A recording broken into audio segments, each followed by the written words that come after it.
Și bine v-am regăsit la partea a treia și ultima, de altfel, a colecției mele de păpuși Barbie.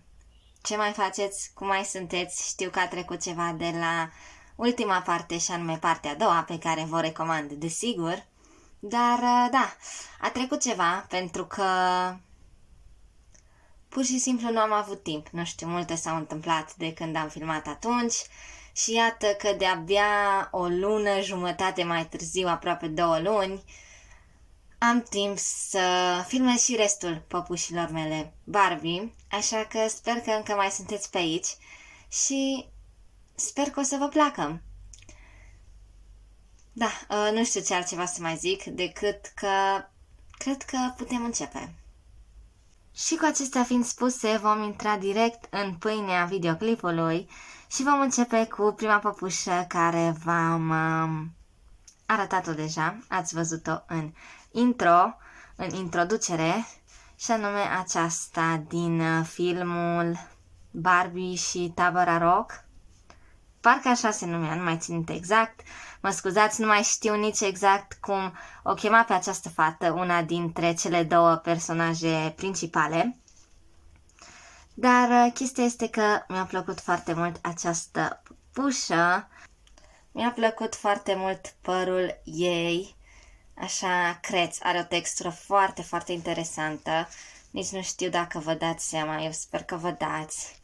Dar cred că este singura mea păpușă cu păr creț, ceea ce este interesant. Mă bucur că am și pe ea și îmi place foarte mult. Cred că de-aia este una dintre preferatele mele și din cauza coafiurii. Puțin mai stă așa încălcit sau ciufulit câteodată, dar îmi place. Are desigur și șuvițe albastre. Rochia este tot albastră și o să vă arăt imediat și cum se transformă.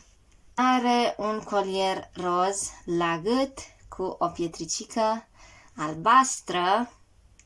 Are și niște căști tot așa roz, ciclam așa, foarte aprins. Da, niște căști pe cap drăguțe. Are o chitară, desigur, așa magenta.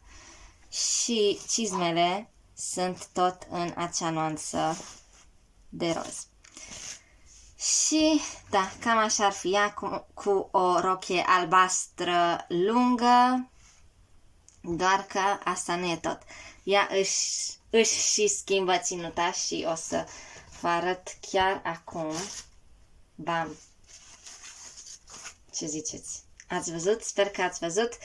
Ia, acum nu mai are o rochie lungă de prințesă, ci o fustă așa scurtă în față și o trenă lungă în spate. Are și aceste bucăți de material, sclipicioase, super faine. Și, da, mai multe detalii argintii, dacă nu am zis, aici la corset și aici pe fustă. Dar da, este foarte tare, exact din acest motiv. Și dacă apăsam pe acest diamant albastru de la colier, ea și cânta, dar că, ca de obicei, bateriile nu mai funcționează. Eu o să apăs, dar nu o să cânte sau o să scoată niște sunete chinuite. Da, aia ziceam. Dar cred că vă faceți o idee, oricum probabil lui YouTube nu i-ar plăcea că pun muzică pe videoclipurile mele. Mi-ar da copyright, așa că probabil e mai bine așa. Are și o steluță albastră pe obraz. Așa. Și haideți să continuăm tot pe aceeași idee cu duetul ei de excepție din același film, și anume chiar Barbie însăși, din nou nu mai țin minte dacă avea alt nume, însă și ea are o rochie lungă, roz, cu un material aici în partea de sus. Data asta nu e argintiu, are așa niște modele, dar alte detalii argintii și o coroană argintie pe cap, colier, din nou un buton. Ea nu funcționează deloc. mai multe pietricele sculptate, fusta roz, așa pastelat, are și niște tocuri, pantofi, dar vi arăt imediat mai bine. Și are un microfon roz în mână și acum probabil vă dați seama ce urmează să fac, nu? Ca și la cealaltă, bam, și ea își schimbă ținuta. Și acum are o fustă scurtă de cântăreață, de pop star, de rock star, ce vreți voi. Da.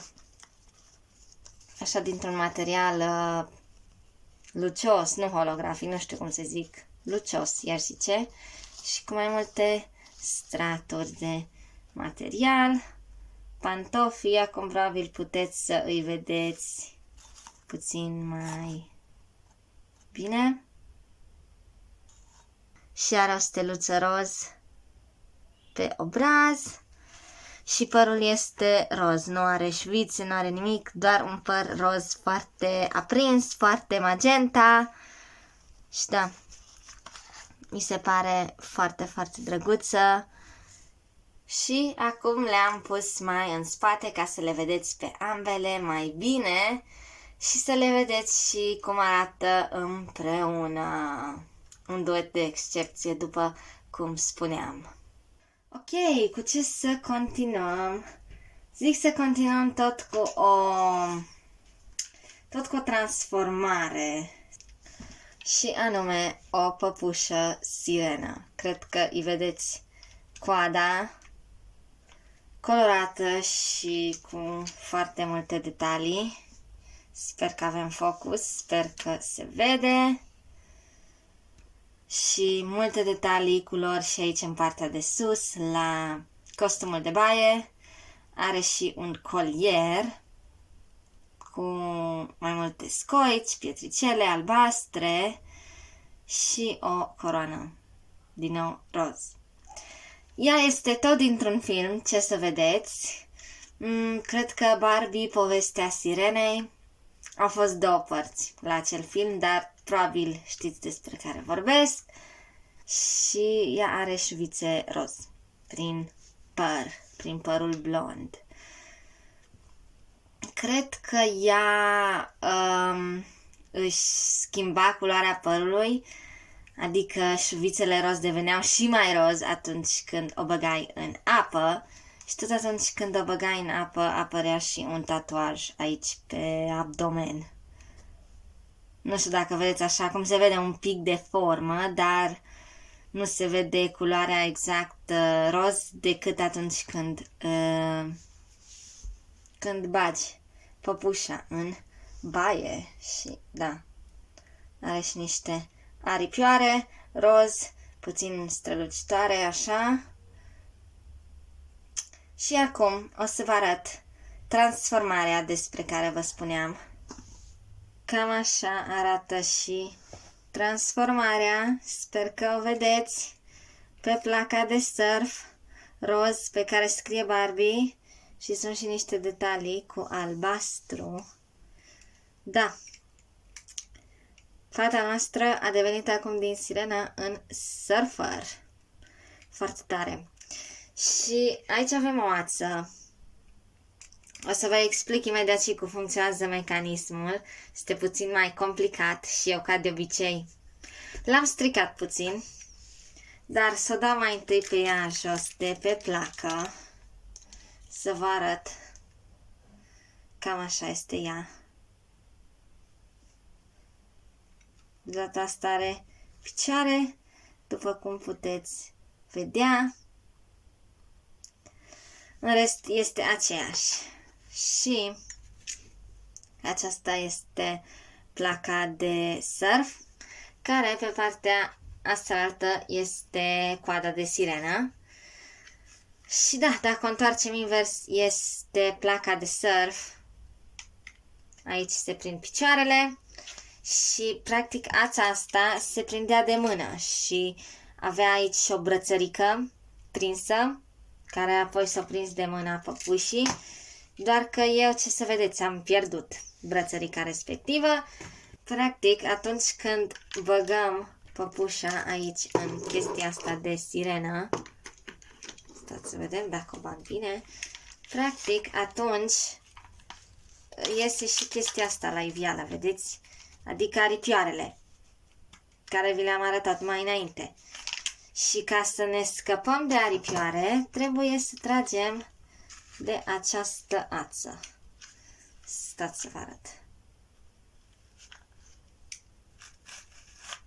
Vedeți? Am tras și s-au băgat acolo în interior ca să nu ne mai deranjeze și să devină direct o placă. Doar că da, chestia asta se prindea și de mâna păpușii, dar în fine, nu mai contează.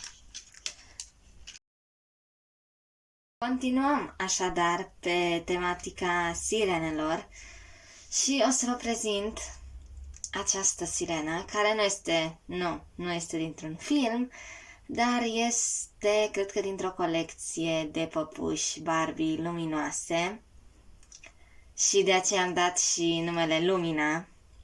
Da, știu, foarte inventivă, sunt foarte creativă. Dar mi-a plăcut foarte mult această sirenă blondă, cu ochi albaștri, cu o floare, floricică roz în păr, costum de baie tot așa roz, sclipicios, o floare albastră, un colier cu portocaliu și din nou are o pietricică, un buton la care ne vom întoarce imediat. Coada este transparentă, poate observați, coada ei de sirenă este transparentă și în partea de jos aripioarele, cred că nu, așa se numesc, sunt roz și din nou cu același model de floare și de cristale, cumva venind așa frumos, curgând. Și da, acum revenind la acest buton, ea lumina, după cum ziceam și la început, ziceam mai devreme că este dintr-o colecție de păpuși care luminează. Ei bine, a mea nu mai are baterii, însă dacă apăsai pe acest buton care... Da, apăsam pe acest buton, ea lumina și se vedeau așa mai multe modele strălucitoare prin coada ei. Sper că încă mai funcționează, sincer, nici nu știu, dar eu sper și intenții am să o fac să meargă din nou, pentru că este foarte frumoasă și e chiar o idee super faină de sirenă care strălucește și sub apă mai ales se vedea foarte tare și da, chiar funcționa și sub apă. Povestea din spatele ei ar fi că am văzut-o la o altă fată când am fost la piscină la un hotel într-o zi cândva, cu mulți ani și deja devenisem geloasă când vedeam ce păpușă strălucitoare are ea, doar că era brunetă parcă și am devenit așa puțin geloasă. Când am ajuns acasă a trebuit neapărat să o comandăm, desigur, doar că eu am vrut-o pe cea blondă. Și da, mai departe vreau să vă prezint această păpușă Skipper, să mai trecem și la altceva, nu doar la păpuși blonde. Așa că vă prezint pe Skipper, pe sora mai mică a lui Barbie, desigur, pe care ați văzut-o și în partea a doua de altfel, doar că era din altă colecție, un model mai nou. Aceasta este un model mai vechi, care a venit și cu un cal. Probabil vedeți că este îmbrăcat așa de călărie, de aceea are niște cizme, mov, iegări, colanți și această haină așa mov, cu multe steluțe și detalii, părul maro, cu breton și o șuviță roz în cap.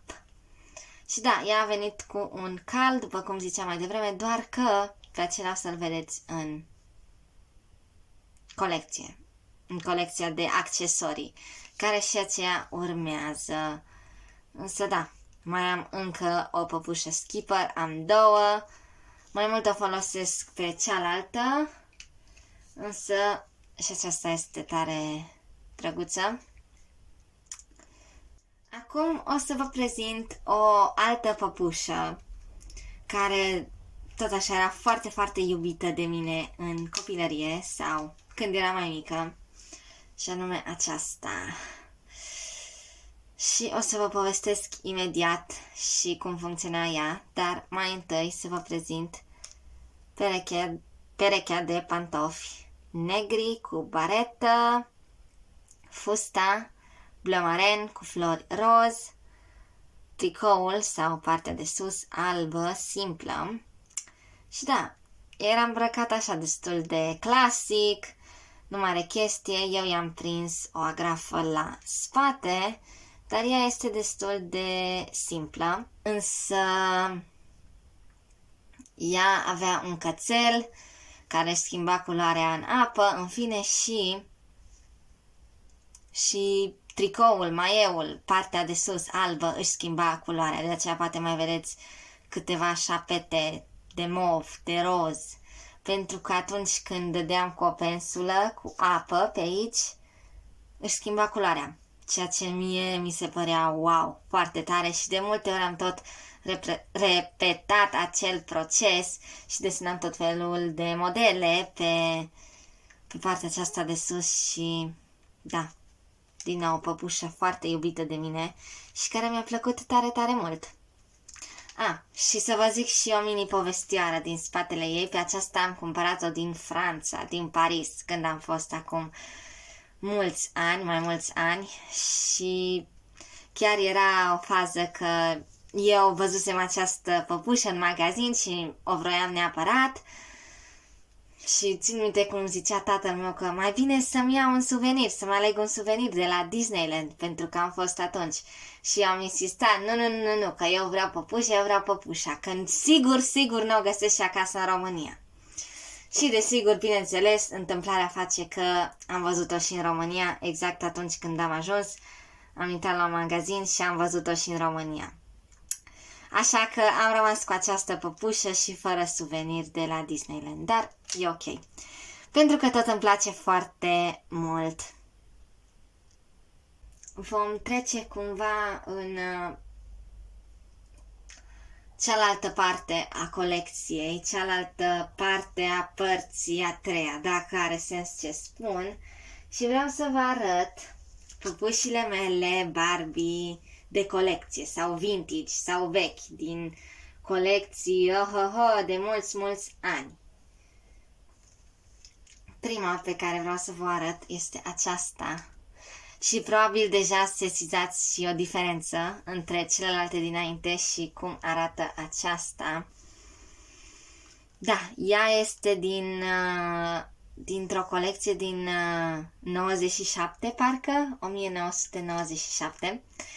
Și o să vă arăt imediat și șmecheria ei, dar mai întâi să vă prezint ținuta. Poartă o rochie foarte stridentă, sper că nu vă orbesc, cu această culoare, un galben foarte strident, foarte neon, foarte strălucitor, mă dor ochii puțin când mă uit la ea, cu mai multe modele albastre, o tăietură aici, după cum puteți vedea, niște cercei argintii, are în urechi, părul este un blond așa foarte deschis și cumva e prins într-o coadă, asta ar vrea, cred că să semnifice, fel de coadă prinsă. Și poate să sesizați că are și ceva, o chestie, un suport albastru la spate, ajungem imediat. În picioare, da, îi lipsește un pantof.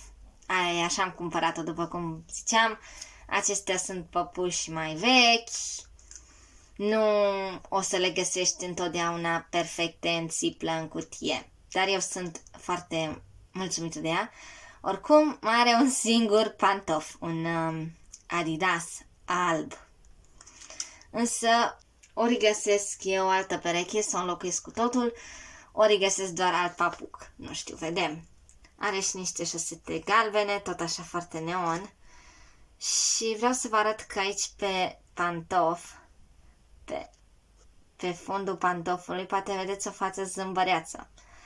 Asta pentru că chestia asta de pe pantof reprezenta o ștampilă, practic, înmuiai pantoful așa în învopsea ceva cu care venea păpușa la vremea respectivă și lăsa urme așa pe hârtie. Era foarte interesant. În fine.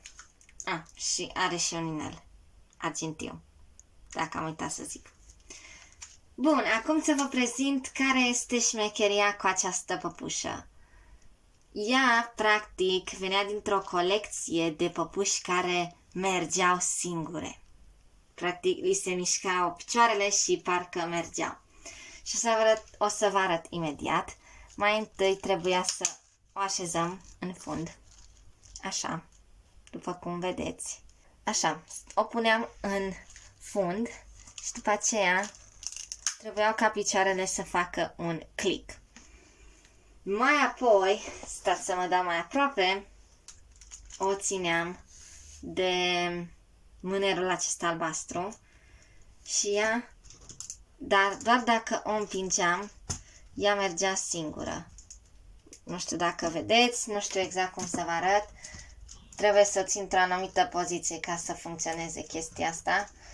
Și nu prea funcționează decât dacă îi dau pantoful jos. Așa că, da. Ați văzut ceva? Sper că ați văzut. O să încerc să mai fac și alte cadre, dar să vă mai arăt încă o dată, să văd dacă pot.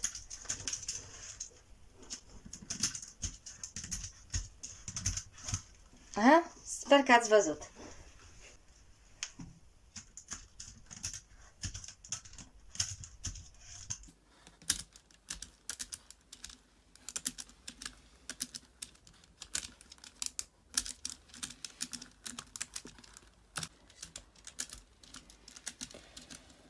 Cred că v-ați dat seama.